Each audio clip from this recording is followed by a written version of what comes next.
Okay, welcome to our webinar for Poison Prevention Week 2024. And our theme for today is, can anyone tell me the theme for today? Anyone? Our theme for today is Poise the Connections, linking each facet of society. And we have three lovely young men who are very experienced in their area, and they will be doing those linking for us today.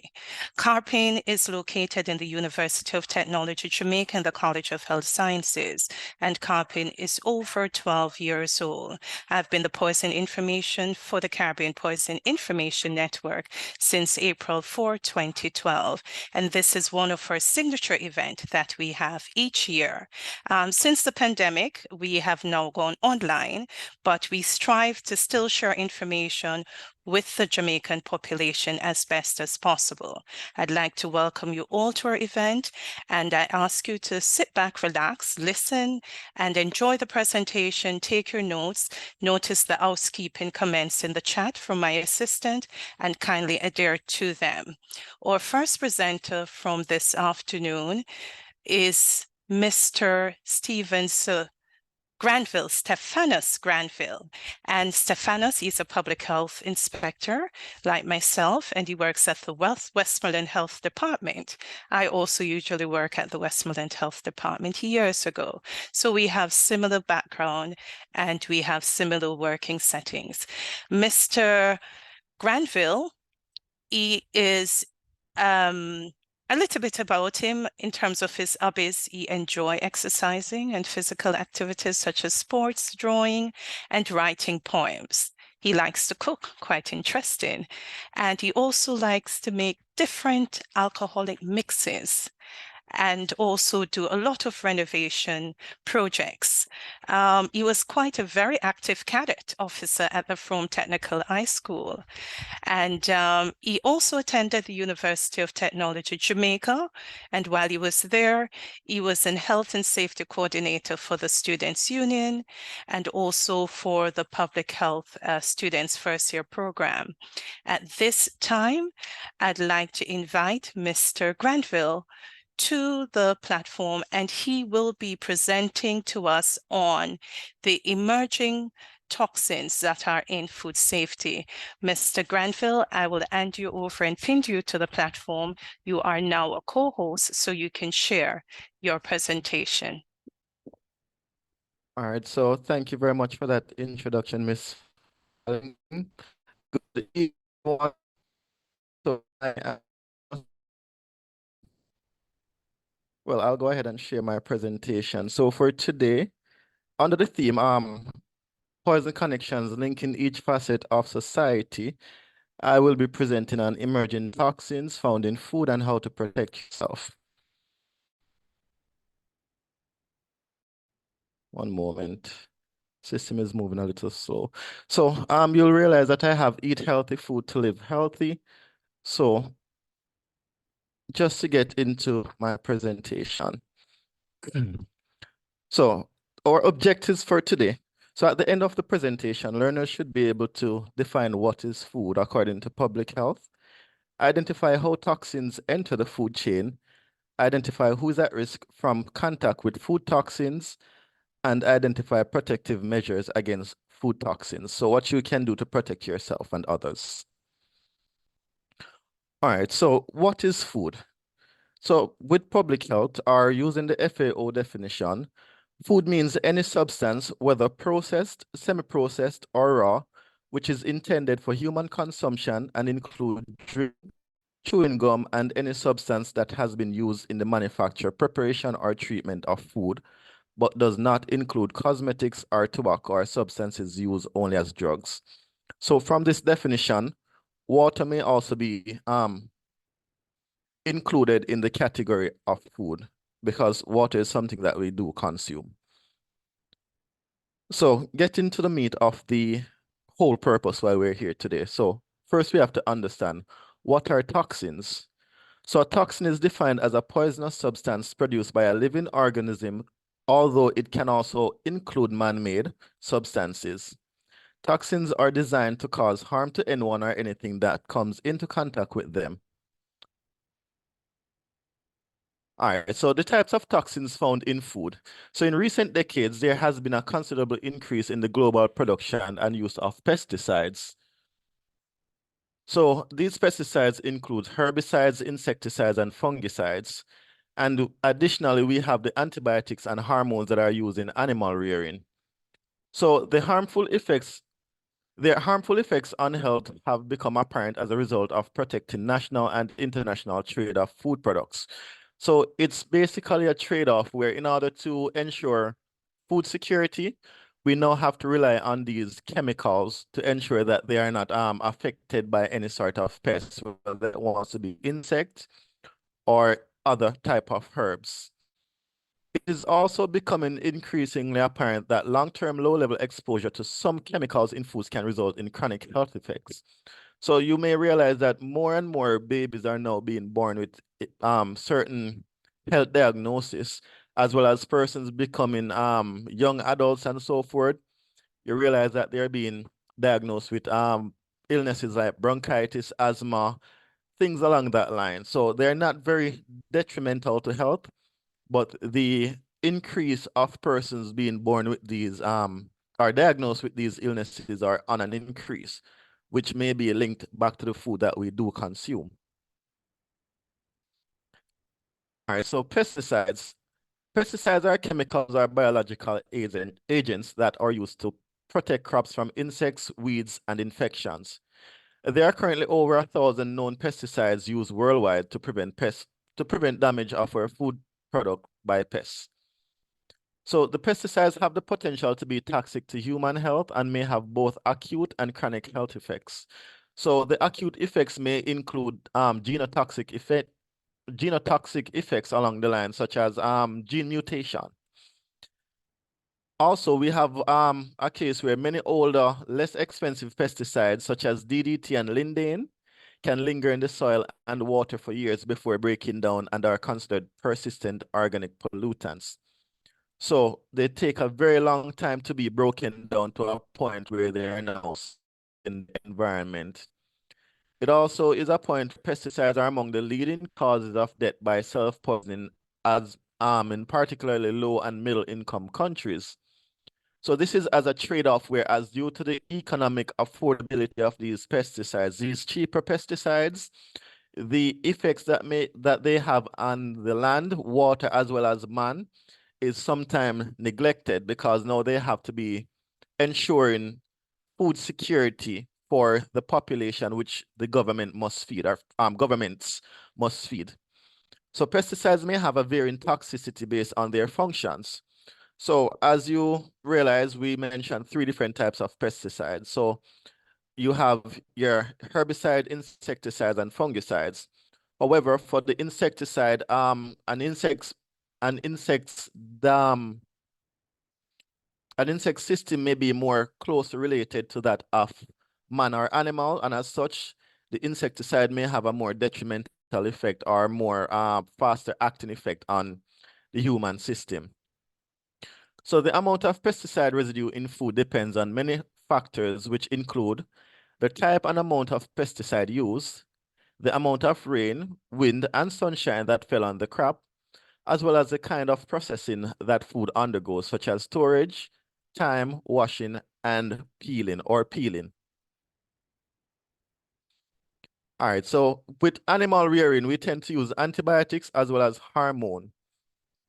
So the antibiotics are drugs that kills bacteria, and they are used in animal farming to keep animals healthy, promote growth, and cut down the amount of feed required.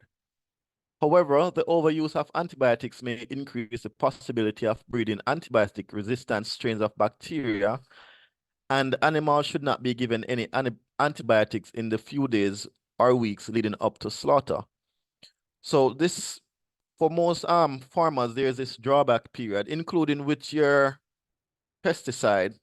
So this is saying if you don't adhere to these pesticides, you'll have a higher level of these hormones and pesticides being found within the product that is produced.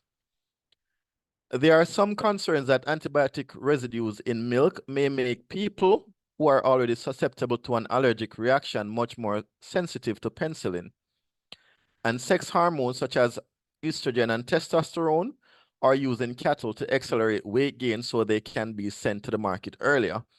However, these chemicals are also being found within human at a higher percentage, and they may cause adverse effects, or even the case of having persons with their chest area, their bust, growing at a exponential rate. So they have a larger bust, they start growing faster, and things along that line, because the same effect that it has on the animal, it is now having the same effect on human. So how does food become contaminated with these chemicals? So food and water can be contaminated at any stage of the food web and supply chain. It can occur in nature from the environment. So as we mentioned, the pollutants, the persistent organic pollutants. So they're within the environment for a prolonged period, and as such, they tend to be within our underground water supplies, in the soil that the plants are planted in. And from that aspect, the plants are now taking in more of these pollutants, which is now being added to what the farmer is also using to protect them. They can also be added from farming methods, such as spraying, as mentioned previously, during food distribution. So during the whole process of distributing food to multiple sources, whether it wants to be across boundaries, so from one country to another, on our plates at home or in restaurants, during processing or on an industrial scale. So who is at risk as it relates to these chemicals being found in our food? So the persons who are most at risk are those who are directly exposed to the pesticides. So these include our farmers and persons within the immediate vicinity of these crops being sprayed with these pesticides, as well as these animals being fed these antibiotics as well as hormones. So persons may at time not wash their hands properly, and they are now introducing some of that antibiotics as well as germs into their system. The general population is also at risk, because if these drawback periods are not observed properly, you will have these hormones being in higher concentration within these produces, which is now offered to the general public. So the general public now consuming these organisms that have the pollutants or the chemicals within their system at a higher rate than it should be on the market, are now being exposed to the risk of using these pollutants or chemicals that are initially meant for protecting food security. So, point to note, eating meat that contains unacceptably high levels of hormones can lead to many side effects in people, including breast enlargement, as mentioned, and ovarian cysts. Additionally, they may have varying toxicity based on the dosage, exposure, as well as the route of entry into human system. Their chemicals may even have genotoxic effects, causing gene mutation as well as carcinogenic effects, cancer, and if there is a severe and or prolonged exposure. Exposure to high levels of pesticides in children are also associated with cancer, attention deficit hyperactivity disorder, and autism in children. Plus, according to one review, even low levels of pesticide exposure could negatively affect neurological and behavioral development in children. So, you'll hear persons say back in my days, oh, the work wasn't that easy and so forth, but it's now a case where there are certain effects that teachers now have to be working to counteract, that based on certain things that weren't introduced into our system years ago, now being introduced. It's now a new issue for teachers. All right, so moving on. How to reduce exposure to pesticides and chemicals. So it's not all doom and gloom. So what you can do personally to protect yourself is that you can buy organic and locally sourced produce. So the organic produce, they have basically what happened is that they are not introduced to the chemicals as it relates to protecting them from pests. They use more ergonomic facets, such as they will go through the fields and pick these pests off the crops manually. Also, what you can do again is to thoroughly wash all fruits and vegetables, even the organic fruits.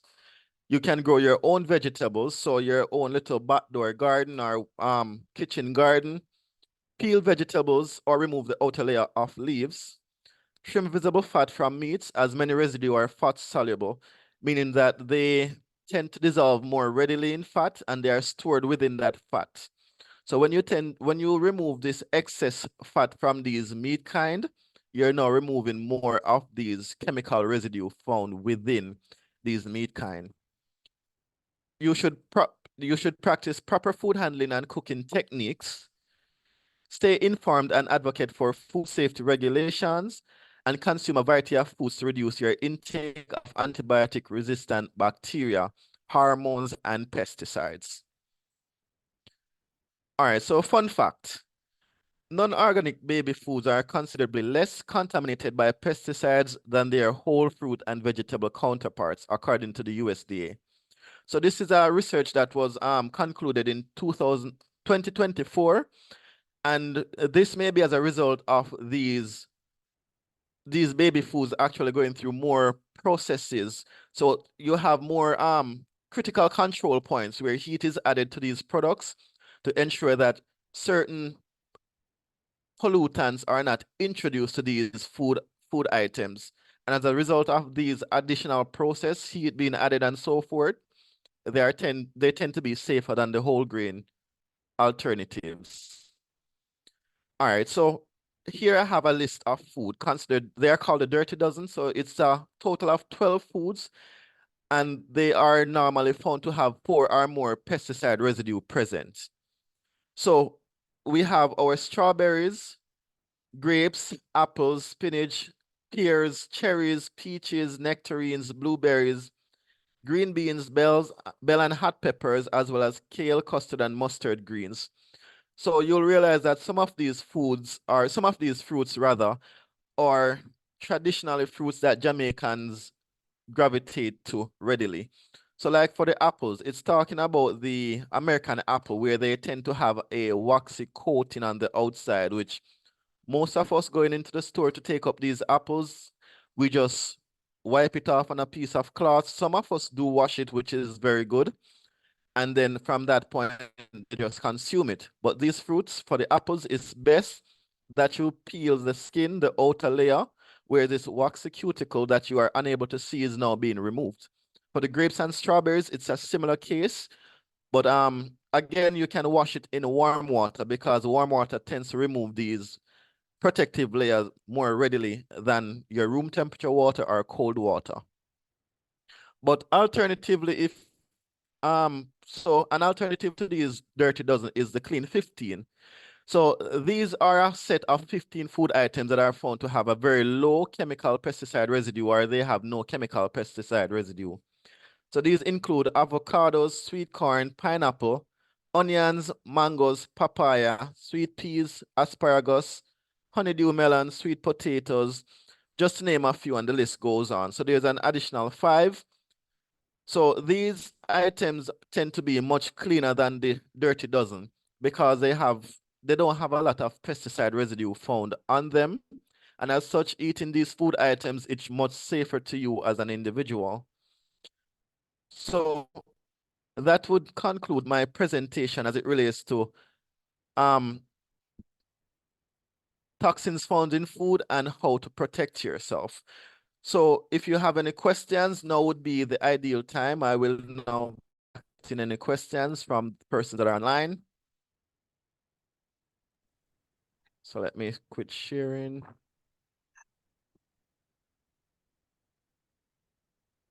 Thank you. Thank you so much, Mr. Granville, for your presentation. I enjoyed it, and I'm sure others enjoyed. Not because you haven't seen the questions in the chat, it doesn't mean that there are no questions. You will actually be getting just a few questions at the end of all the presentations. I do hope you'll not be leaving us right now, but you will still be on the platform. All right. Please, we'd like to give a virtual hand of applause to Mr. Granville. And at this time, we will go to our next presenter. And guess who our next presenter is? Our next presenter is another one of my colleague, Mr. John Antoine, and I will tell you a bit about Mr. Antoine. So, quite an humble person, but he's very knowledgeable. Now, Mr. Antoine is a research scientist at the International Center for Environmental and Nuclear Science, ICENS, and this is located at the University of the West Indies, Mono, where he has been for 20 years. He is the section head of the Nuclear Analytic Laboratory at ICENS and an operator of the Slowpoke 2 nuclear reactor. He specializes in neuron activation analysis for environmental geochemistry, heavy metal analysis, marine studies, and food research. He has represented Jamaica as a delegate for several international meetings on nuclear safety and security and research reactor management, and consulted on expert missions for the International Atomic Energy Agency in the field of neuron activation analysis. He's currently the chair of the Paint and Surface Coatings Technical Committee and the vice chair of the National Mirror Committee of the ISO TC93 starch. He is an author of several peer-reviewed journal articles and conference publication, technical reports, and toolbook chapters. And he is a reviewer for the International Scientific Journal. At this time, I'll ask you to put your hands together as we welcome my colleague and friend, Mr. John Antoine, to the platform. All right, thank you so much, Mrs. Whitelock. Let me share my presentation. All right. Okay, so I'm assuming that you all are hearing me and seeing my presentation as well. Okay, so I'm going to go slightly, let me say, left field of what Mr. Granville presented, in that I'm going to talk a bit about toxic elements rather than toxins per se, where we are looking at naturally occurring elements. So not really of plant or animal origin. Not really of plant or animal origin, but toxic elements that naturally occur in the environment. I'm sorry, I seem to be getting a bit of interference.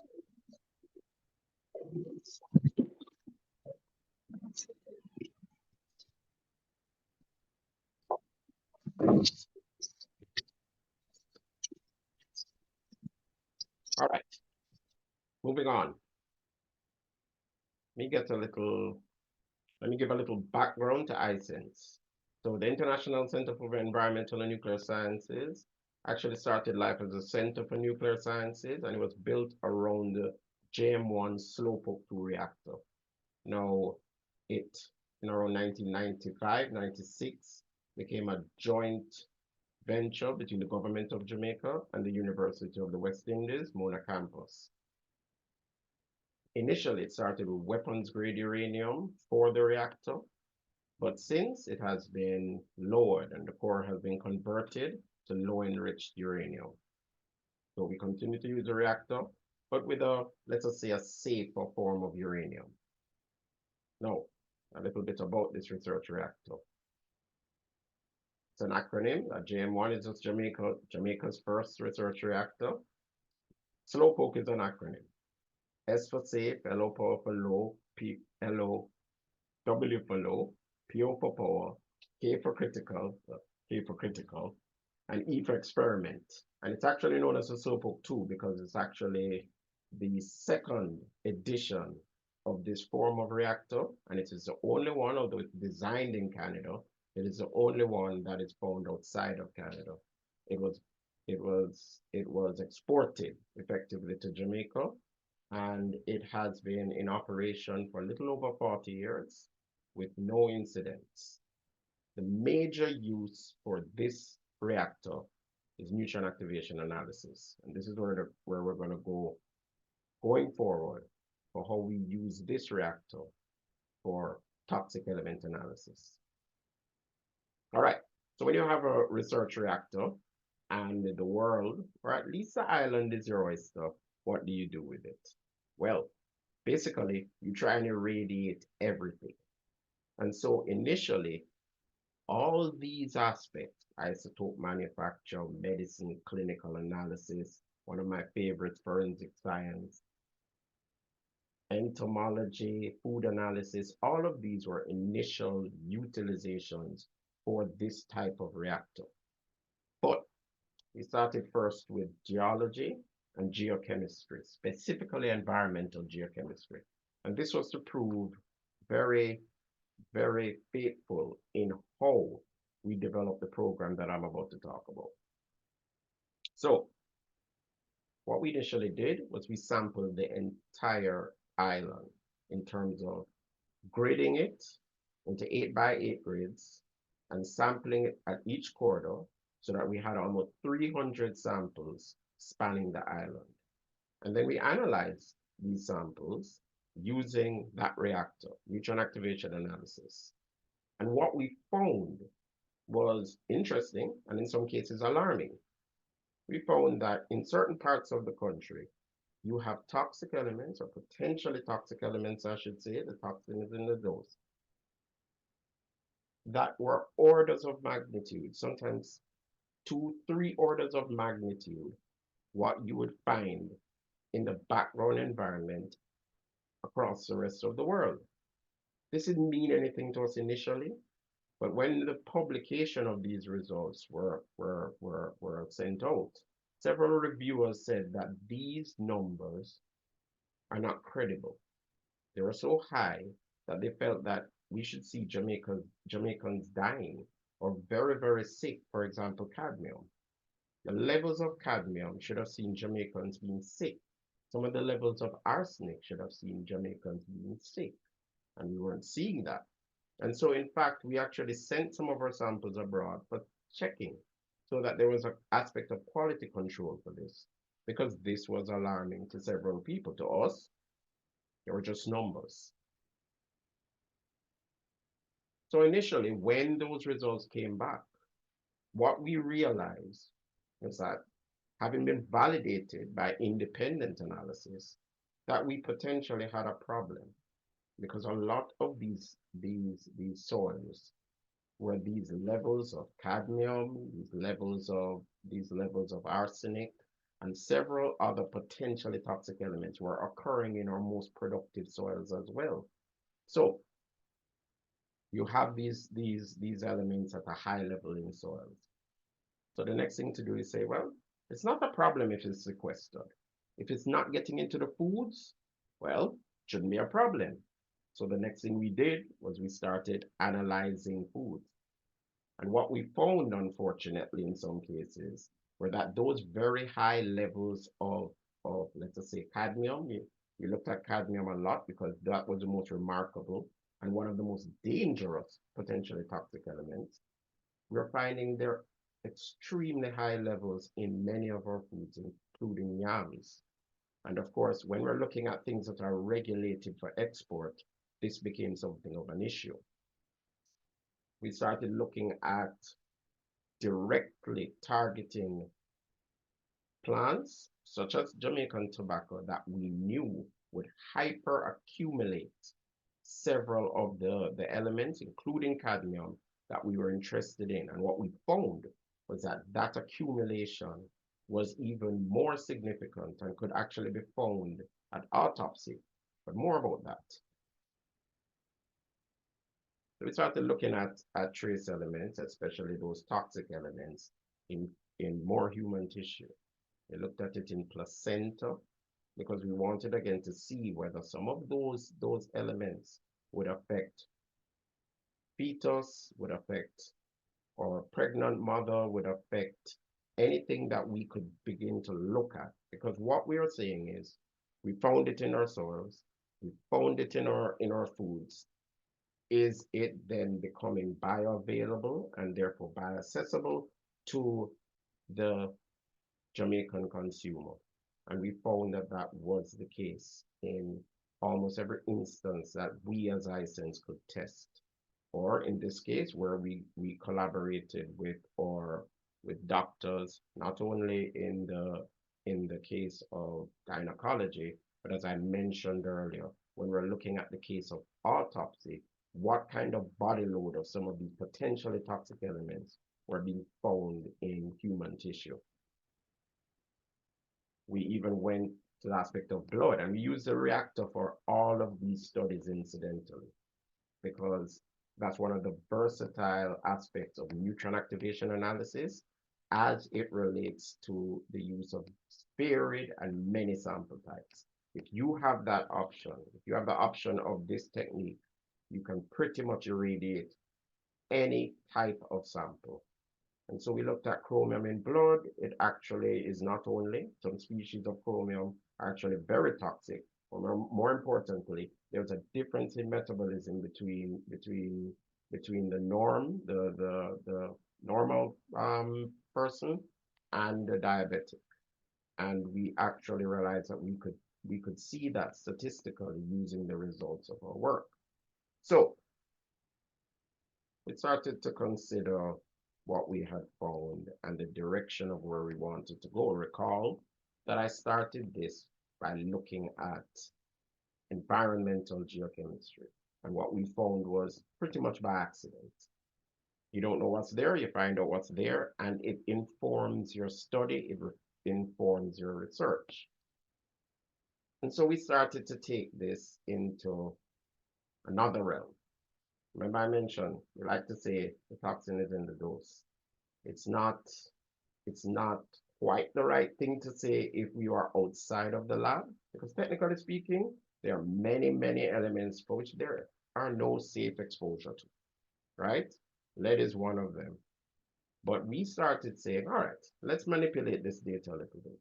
Let's not simply look at, okay, it's in the soil, it's in the food, it's in the human tissue. What amount of this is actually really being, and based on this aspect, every facet of society, how much of these toxic elements is the average Jamaican consumer exposed to? And so we started looking more at dietary intake and specifically risk assessment studies. So we started looking at what were known at the time as provisional tolerable weekly intake, because what those were about were, we're not comfortable with telling people that there is a threshold that you can be sure that if you're under it, you should not be harmed. That's a part of the provision. You don't want to say hard and fast without the requisite support for the research that you need to have and the longitudinal studies that you need to have to actually make a statement like that. And in many cases, we can't and probably never will. But at the least, we could say, well, this is what the Jamaican consumer is being exposed to, and this is what it means depending on the type of food that we're talking about. We took it a little further. In one of our actually most cited papers, we actually looked at what that consumption, the consumption of say arsenic through, I think it was about 14 food types, if I recall correctly. Arsenic, aluminium, cadmium, and lead, and what it would mean to the likelihood over a lifetime that a Jamaican would develop a non-cancerous illness, and in the case of arsenic, a cancerous illness. So what amount of exposure would end up in a malignancy? And we published that. It's actually about 300 citations almost at this point, because it was very, very eye-opening in that, once again, cadmium was one of the problem in terms of what we were seeing the Jamaican, the typical Jamaican non-occupationally exposed consumer was facing, and what that meant for the development of cancer in this case.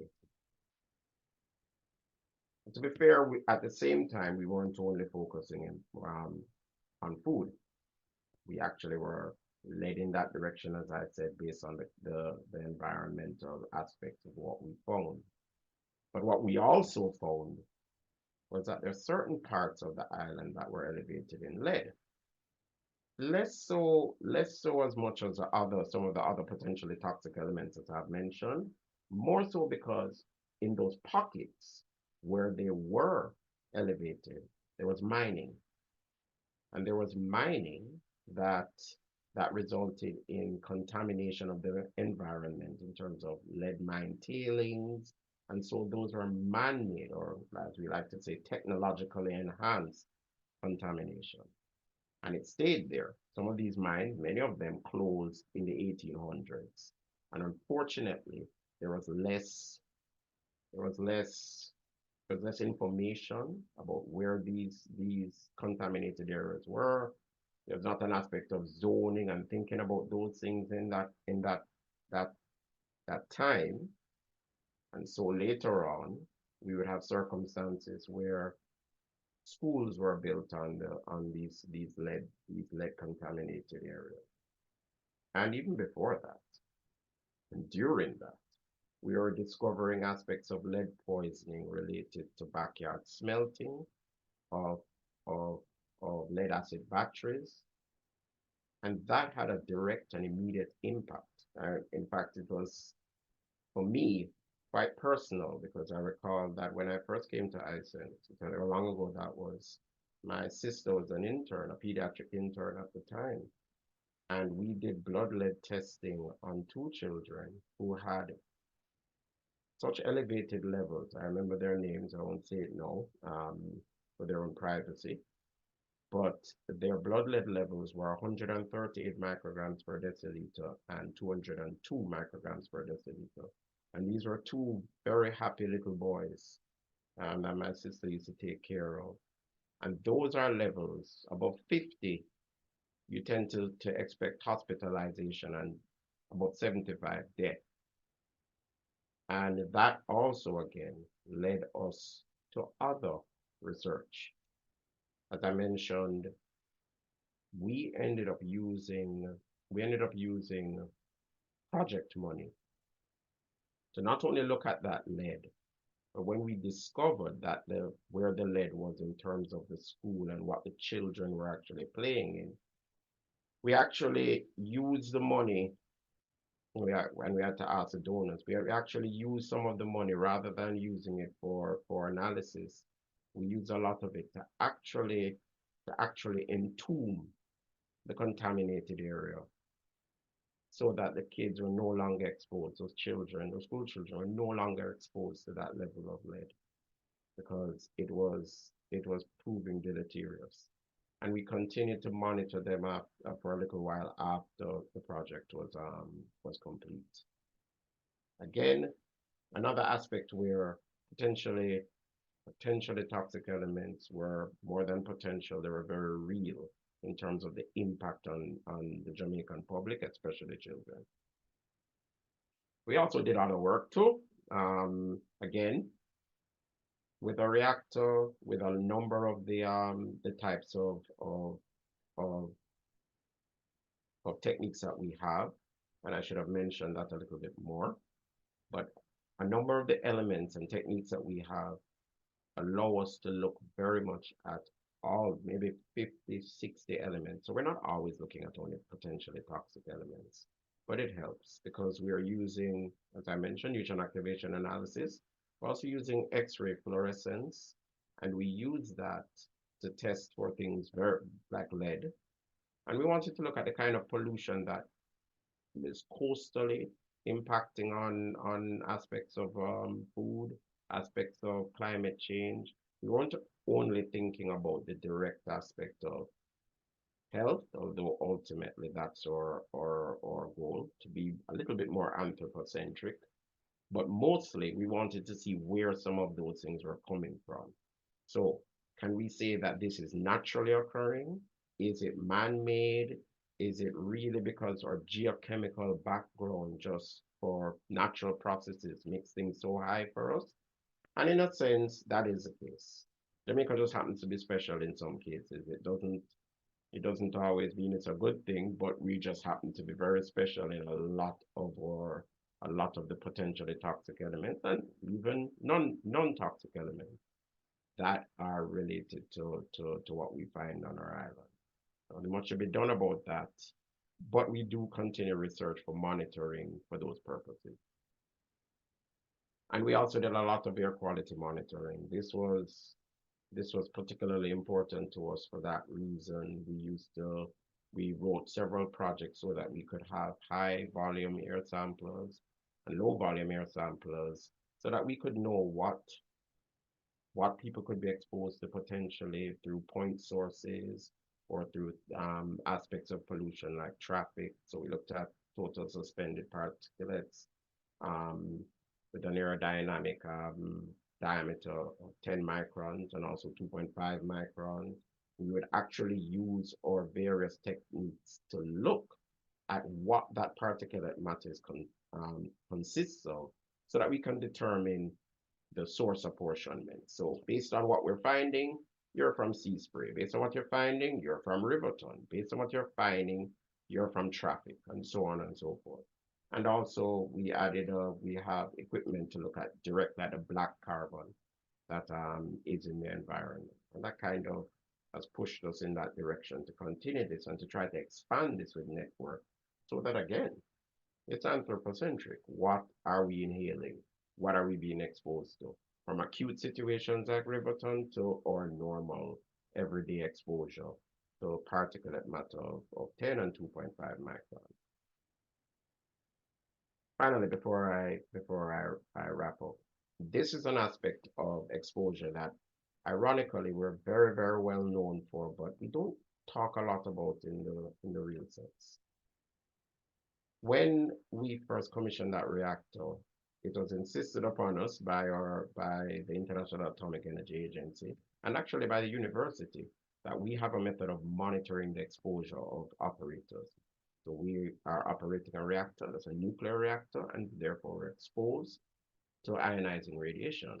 How do I know what I'm picking up? Well, I know what I'm picking up based on my thermoluminescent dosimeter badge.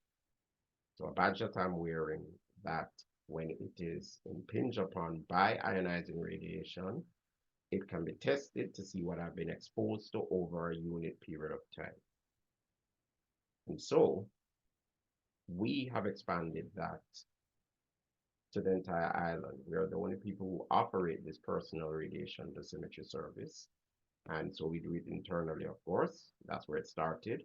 But we also do that for every user of ionizing radiation previous to 2015.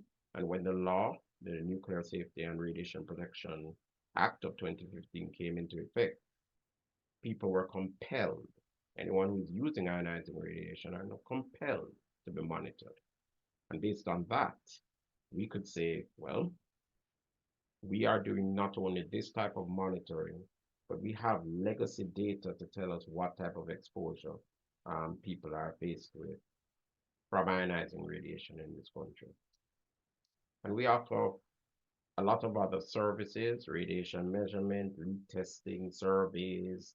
When there was aspect of scrap metal where people are cutting up sources and not knowing that, in many cases, when a shipment was going out, it set off radiation monitoring alarms, and we had to go and do source recovery and clean up.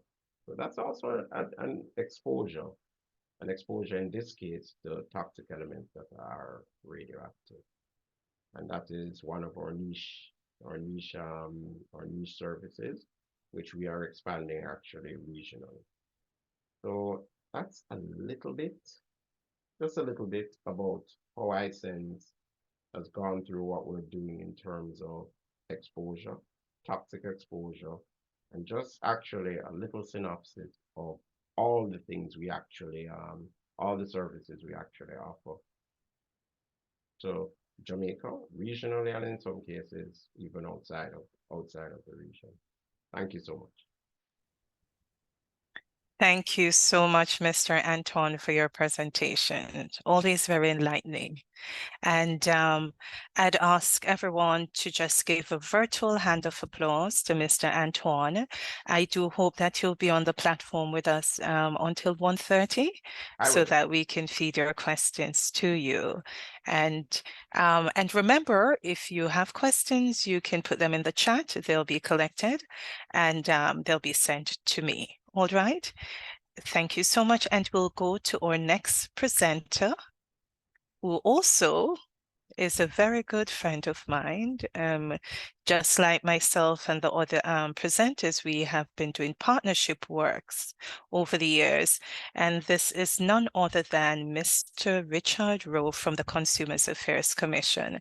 I will tell you something, Richard. I'm not even sure if I should just let your bubbles go. This morning, your flyer was in a particular network, and I saw people saying, "Oh, please tell Richard hi for me. He's my very good friend."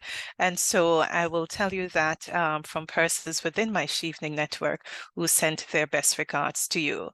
Mr. Rowe is a former banker, and he's currently the director for the Western region with the Consumer Affairs Commission.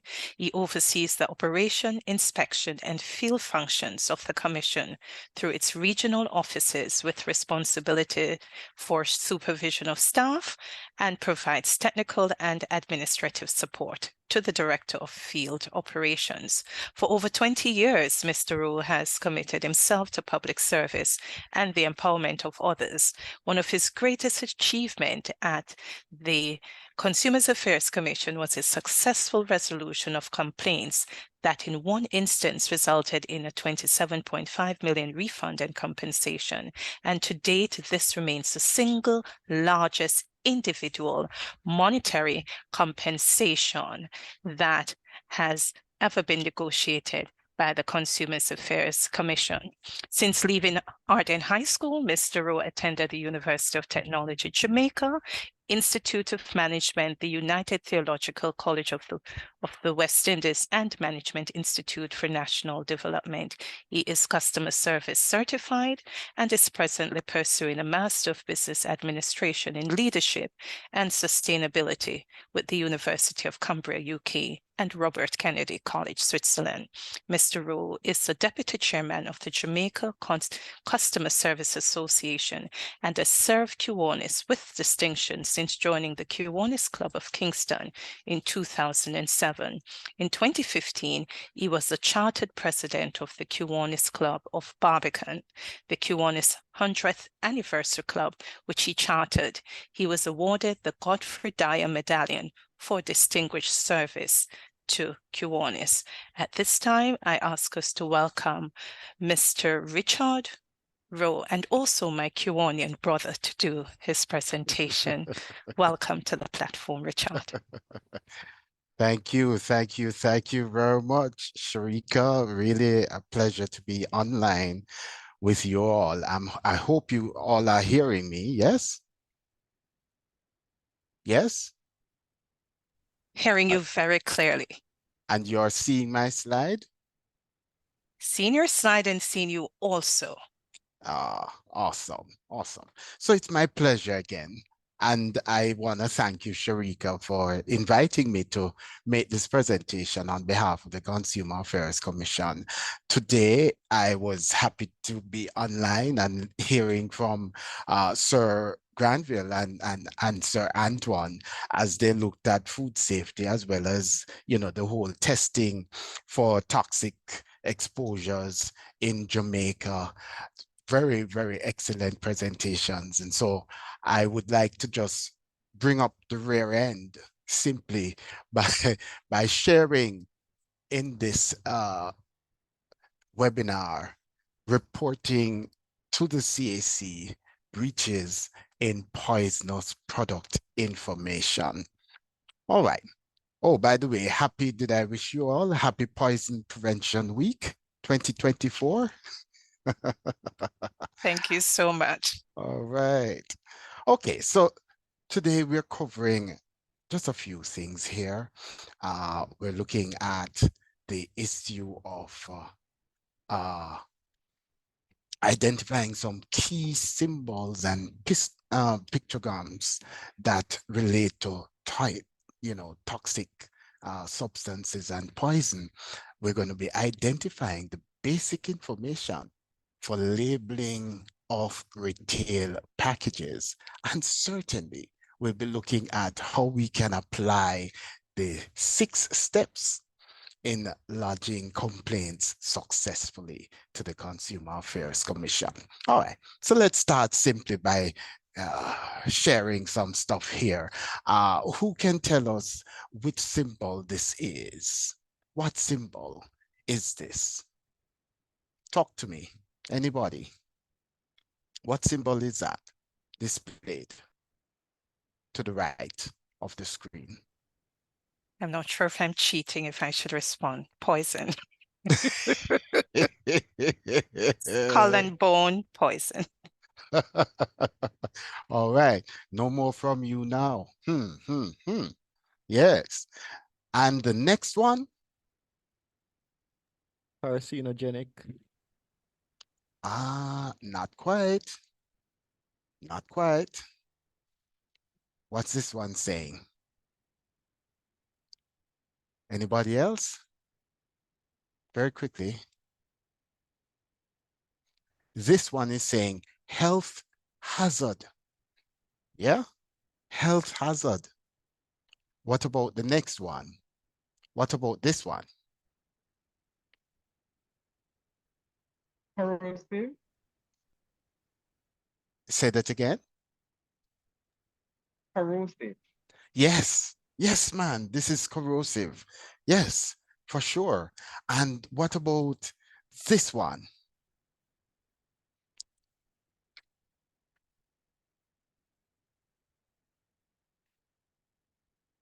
Hey, hey, hey, hey, hey.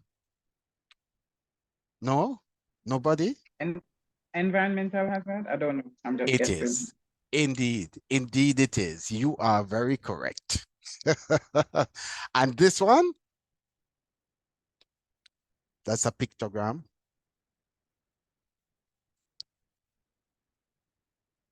No?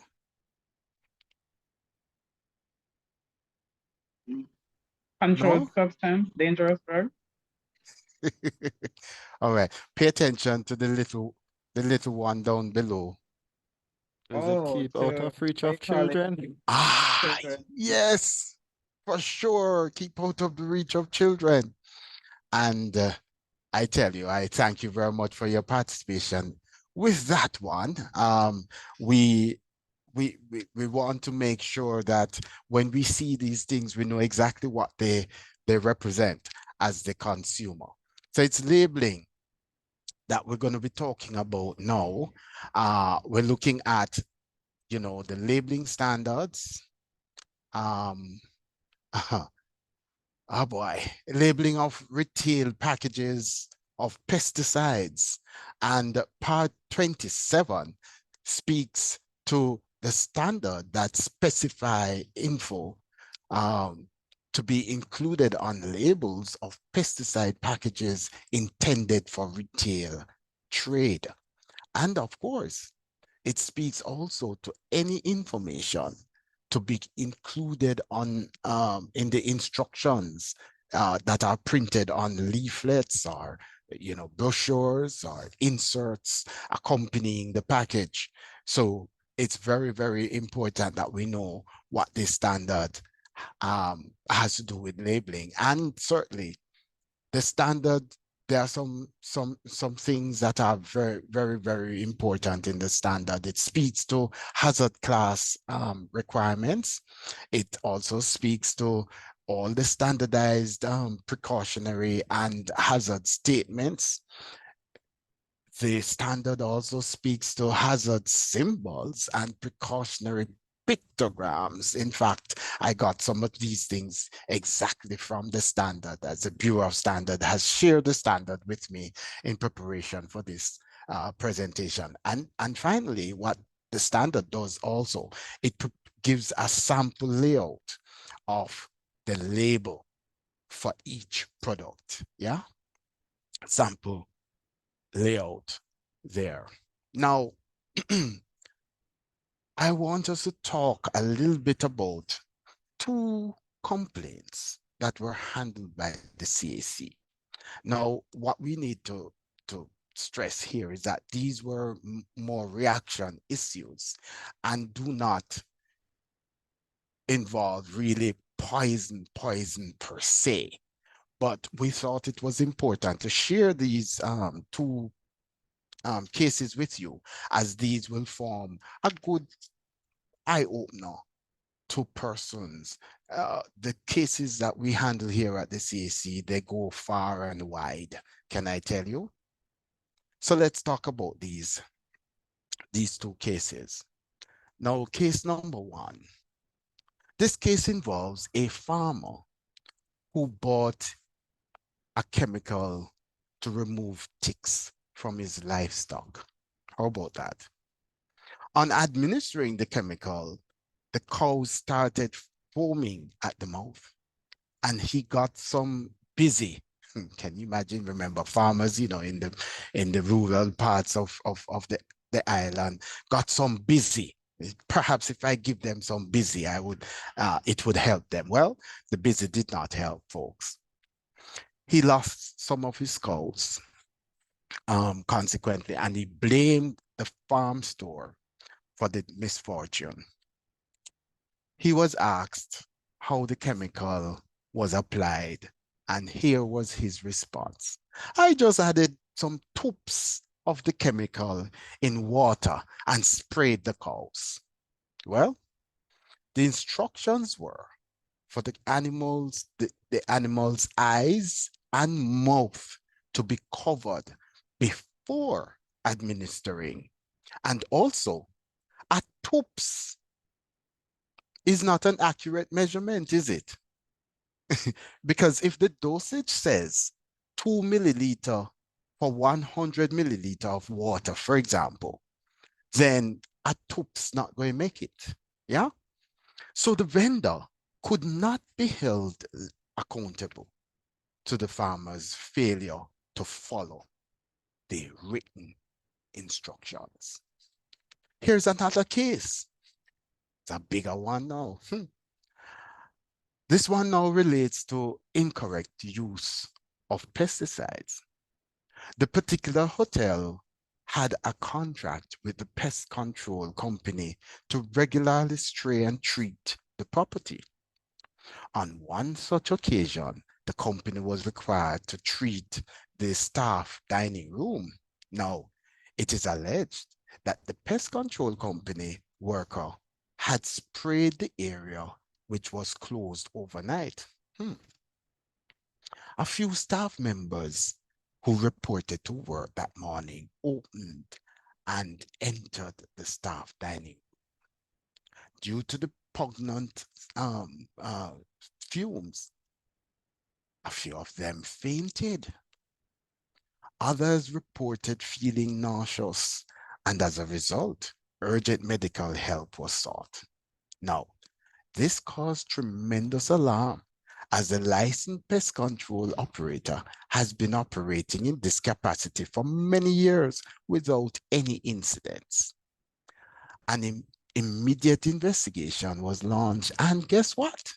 It was later discovered that the employee of the pest control company had diluted the chemical he received, right, with some gas oil in order to stretch it.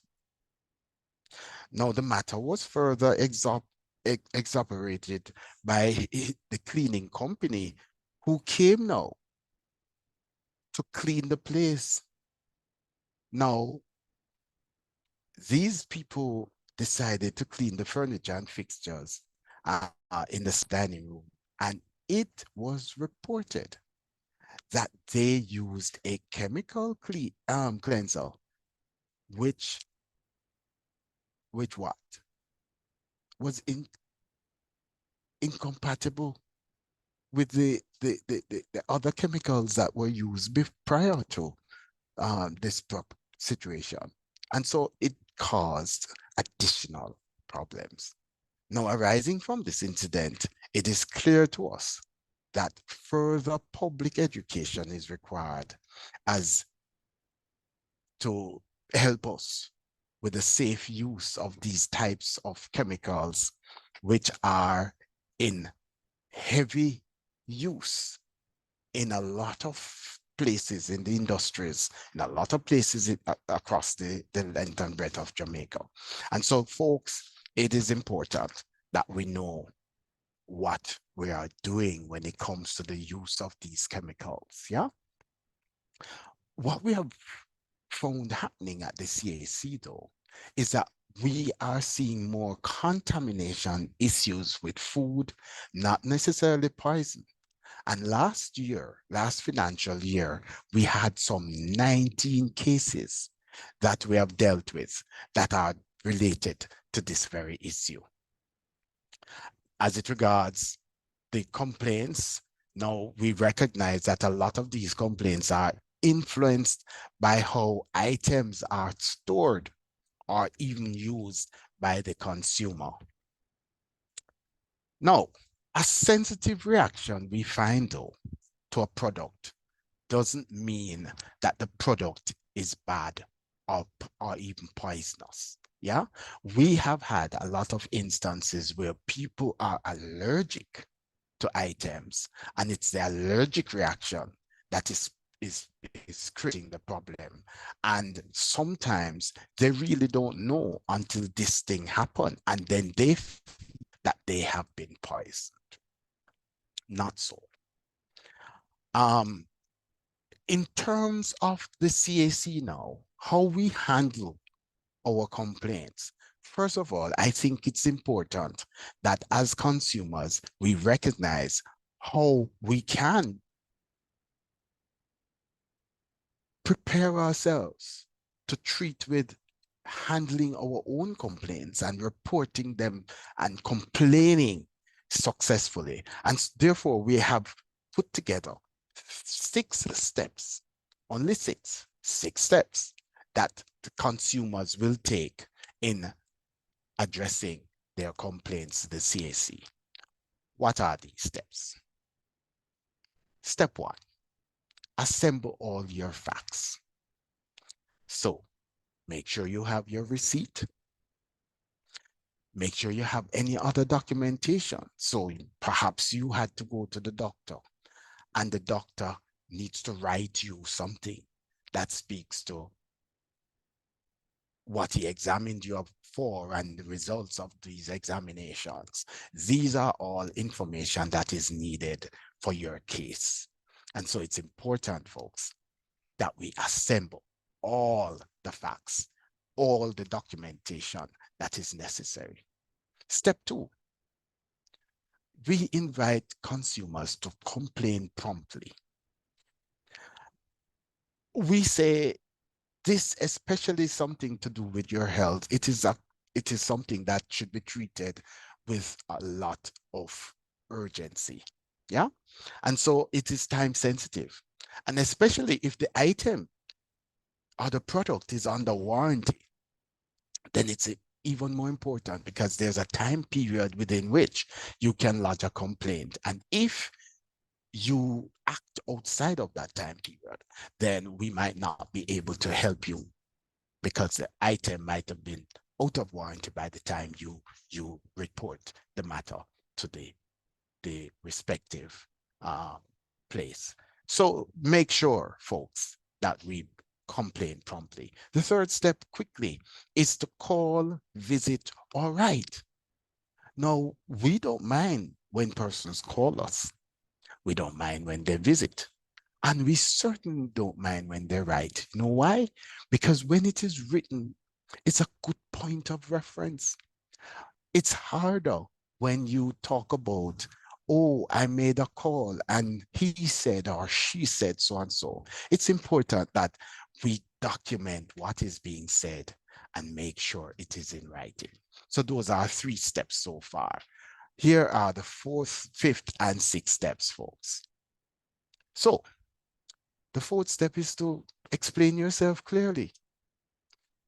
And it is important in explaining yourself clearly that you have all the documents to refer to as you explain yourself. And number 5 speaks to staying calm, staying cool. Go with an open mind and accept that, we really want to see a resolution, but go with an open mind and treat with whatever the situation is. And it's important that as we do so, that we start with the person that you see on the floor. The reality is that when we start with those persons, we begin to speak about the case.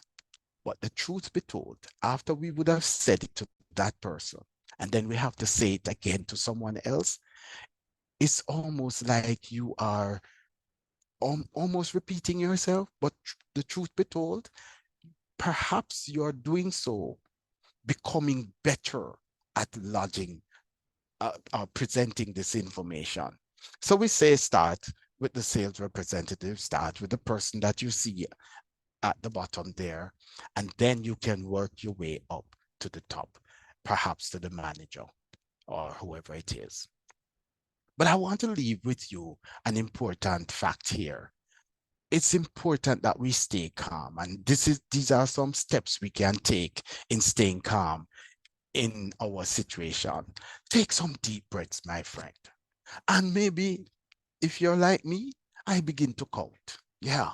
1, 2, 3, 4, 5, 6, 7, 8. Oh, 1, 2, 3, 4. And while you're doing that, what is happening is that you're calming yourself. Yeah. So you try to stay calm, take those deep breaths. The second thing you can do is to quit taking it personal. I say employ the Q-tip. Yeah. Quit taking it personal. You see, when we don't take it personal, it's easier for us to treat with the situation. Sometimes we take it personal and we feel that this person can't talk to me, and this and it begins to add problems to your situation. So we ask that you quit taking it personal. Yeah. And then the final thing we say, focus on the core issue and the best possible solution. Remember, we went there to get a resolve. But if you argue and if you fight and if you carry on, we might never get to that place. So it's important to focus on the core issues so we can look at what are the best solutions for the problem. All right. And in closing, folks, I just want to leave these tips for consumers. We ensure that product labels are in English, that you can understand what you are reading. These are days when a lot of Chinese products are right here in Jamaica, and sometimes it is not the respective English equivalent is not there. We say, do not purchase any product that doesn't carry the English equivalent there. And then certainly we want you to when you're using a product for the first time, to test it on, let's say, a small area first, rather than doing everything with it. So a little testing can be done if it warrants such a thing, right? And then finally, for persons who have allergic issues, we take all the necessary precautions. And I say we because I'm one of those. Yeah. We take all the necessary precautions and just don't rush to get our hands dirty in chemicals or to treat with or to rush into a building that has been treated. You don't know the state of the building. Approach it with a lot of caution. And so it's important as the consumer that we do so. All right. So I think that's about it, folks. For my presentation this morning into this afternoon, I want to thank you for the opportunity for sharing, and I want to wish you all the very best. I hope there may be questions that I'll be more than happy to answer. Thank you very much. And thank you also, Mr. Rowe. It's always so calming listening to your presentation. It's almost like a storytelling, yet still it's an informative presentation. And it's quite mesmerizing at times. Thank you so much. And please let us give Mr. Rowe a round of applause. At this time, I will be pinning all our presenters on the screen so that we can do the question and answer section. We are on schedule, which is very good. It's now 1:16 and we should end by 1:30. So at this time, I'll ask persons who would like to ask your questions. If you're not able to do it through the raise an icon and the mic, that you can just do it also through the chat. I'm seeing one question there. And you can populate the chat with your question, or you can use the raise hand icon. I'm looking for Mr. Granville now to pin him to the screen. All right, let me see. Do I have all three of you? All right, so I'm seeing, let me see. Okay, so I'm seeing a question here for you, Mr. Rowe, from Marcus. And the question is it's its relation to public education for the handling of chemicals. Do you have in mind, are there any particular group that you think should be targeted in regards to the public education program that you would propose for the handling of chemicals? Well, certainly two groups I would say. One, those persons who are actually engaged in retailing the product, yeah. And then two, all the consumers who uses them. Sometimes we use them in our households, and sometimes we rebottle for retailing purpose, you know, to sell again, that kind of a thing. Both parties need to be educated as to what these chemicals are, what their reaction might be to different other chemicals, etc. So it's important. Those two groups must be targeted. The truth be told, I honestly believe that there should be more done in terms of consumer education, especially as it regards these chemicals, because I'm seeing more and more chemicals on the market. Sometimes they are not even labeled properly in the retail scenarios. A lot of persons who are retailing these products are not labeling them properly, and so it's being passed on to consumers. A lot more can be done to educate both consumers and those retailers who are heavily involved with these products.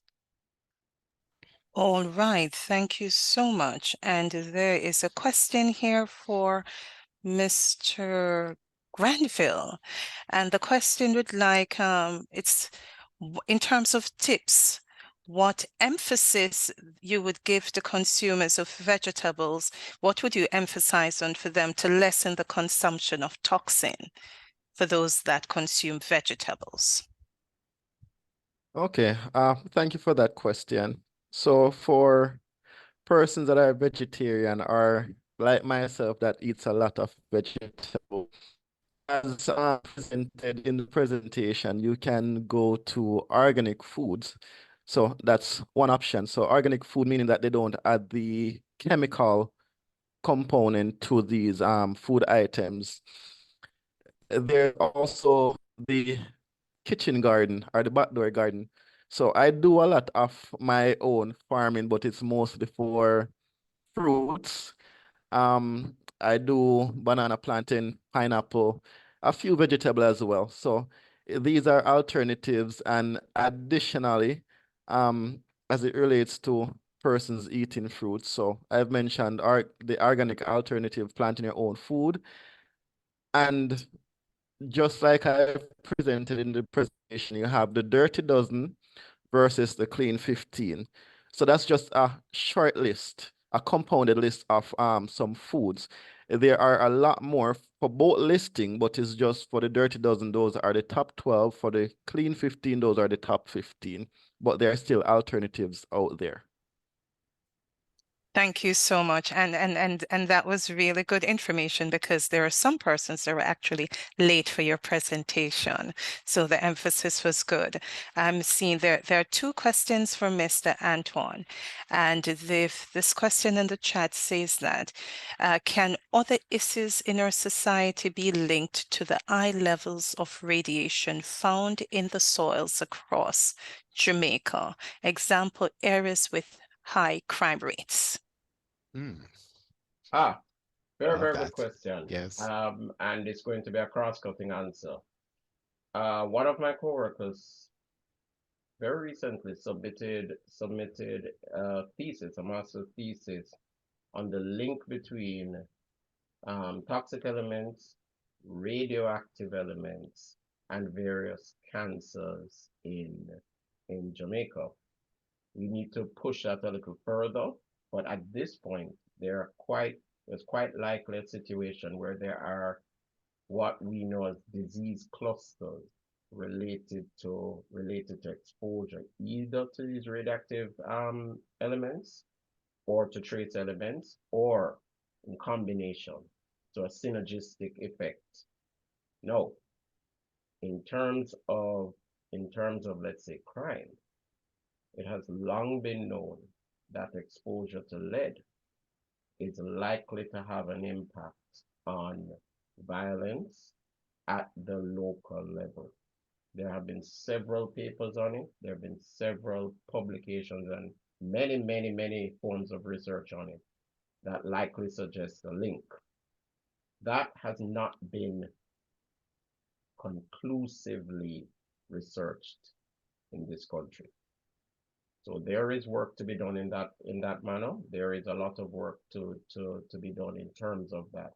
It is quite likely, because we know that apart from the backyard smelting of lead acid batteries, what is done is that there is also the use for sinkers, for bifishers, and there's also the use of that lead acid, that lead, to make bullets.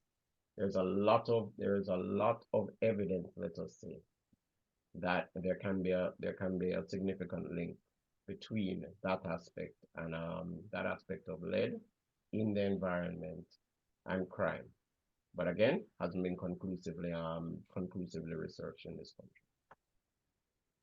Thank you so much. And our last and final question before we close off to Mr. Antoine. Your presentation spoke a lot about heavy metal exposure. What do you see for the future projection of exposure to heavy metal? And what do you think could be done to lessen this for us? Another excellent question. I believe that we have that's an excellent question, and there is going to actually be a lot of research on that, because that is an aspect of food safety and food security. There's going to come a time, and it's going to be for us, it's going to be for many, many other countries, where we will not have the option, I believe, especially when you're looking at fruits and vegetables, of always being able to import. We're going to have to be consuming more and more of what we grow. And that means that we may be consuming what I could call marginal foods, in that you are being exposed to elevated levels of heavy metals. Now, what is being done is that at the agricultural level, two things. I know that there is research to manipulate, and this is plant or crop mutagenesis, where you develop strains of foods that will not pick up as much heavy metals as what we have now. We're also doing it for things like you know, climate change resistance, drought resistance, disease resistance, of course. But that is one of the things that they've been looking at for yam for a little while. And they're going to expand that for other foods so that the exposure can be less. No, the aspect of that is less about or let me say our safety and more about trade. But in the end, it's still going to come down to an aspect of our safety or food safety and our food security. So to meld the answer together, I expect that we'll be more and more exposed potentially, where even if not by locally, what we import as well.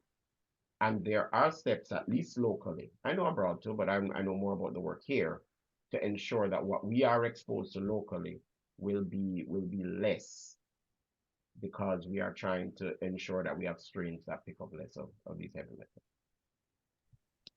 Thank you so much. Thank you to, I would say thank you to all our presenters. I'm not seeing any more questions, and we are about to close off now on our webinar. Just to highlight some important points, this afternoon we talk about the food toxin, we talk about heavy metals in the environment, and we talk about empowering the consumers with knowledge, public awareness. And the important thing for us to understand when we look on our theme, connecting the different facets of society, we can see here that the Consumers Affairs Commission, the iSense at UWI, the Caribbean Poison Information Network, the Westmoreland Health Department, we are all connecting the different links towards what it is that is affecting the population in different types of exposure and how best we can have interventions for these. Let us say many thanks to all our presenters. Thank you so much for a very informative and interesting session. And at this time, we will say bye-bye to you for this webinar from Poison Prevention Week 2024. And we look forward to having you again for 2025. Thank you all, and do have a wonderful and a good afternoon. Bye-bye.